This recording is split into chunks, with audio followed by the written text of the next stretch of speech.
No sé si molts de vosaltres sabeu que jo de joveneta havia practicat patinatge durant molts anys, de fet, Des dels 6 o 7 anys fins aproximadament als 13-14 i anàvem pels diferents pobles fent diferents discos, en dèiem en aquell moment. El patinatge ha evolucionat i ara sobretot el que podeu veure són, a part de les competicions individuals, els grups de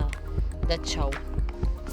I en aquest sentit, i ara us explicaré per què m'estic posant els patins i per què us parlo de patinatge,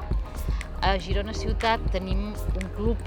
de referència mundial com és el CPA de Girona. Doncs, com us deia, el CPA Girona ha tingut prou bons resultats en els diferents campionats i competicions per poder participar del campionat mundial que es celebra a Argentina, i això lògicament implica una despesa pel club, per les famílies, i estan demanant col·laboració a la ciutadania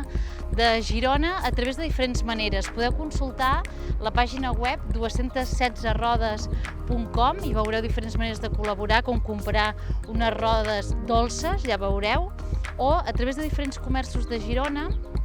on hi ha unes guardioles que veureu identificades també amb aquest lema de 216rodes.com,